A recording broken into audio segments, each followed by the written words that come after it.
তো বিয়ে বাড়ি গেছিলাম, বিয়ে বাড়ি কালকে 3টের সময় এসে আমি এখান থেকে উঠছি, এসব পলিথিন কথা এখানে পড়ে আছে, ওখানটা ওই পইটের ওইখানটা দিয়ে উঠছি, প্লাস্টিক গন্ধ ছাড়ছে। আমি যে গরুকে হয়তো ধোপো দিয়েছে প্লাস্টিক গন্ধ।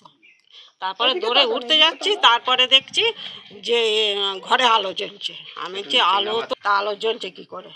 তারপরে কপাটের কাছে গিয়ে দেখছি সব যেন ছাই হয়ে ধোঁয়া ধোঁয়া উঠছে। ছুটে গিয়ে নাতিদের ঘরে, ছেলেদের ঘরে সব ডাকছে, আমার ঘরে কে আগুন ধরে দিয়ে গেছে দেখবি।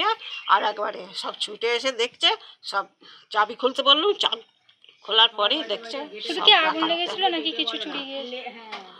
হ্যাঁ, চুরি গেছে, গয়না গেছে, গয়না আর কি গয়না। আমরা দুটো ছেলে কিসের চাকরি করে? পুলিশে চাকরি করে। তাদের বাড়িতে চুরি? হ্যাঁ, সেইখানে এবার আপনারা এবার ইয়ে করবেন, দেখুন। হ্যাঁ, কাল পুলিশ এসেছিল। আজ হার গেছে, বোতাম গেছে, তারপরে আংটি গেছে, চুড়ি গেছে, আর 30,000 টাকা গেছে। কি চাইছেন আপনি, কি চাইছেন? শাস্তি। কাউকে কি বুঝতে পেরেছেন কারোর? আমরা ছিলাম না, তার কি বুঝবো।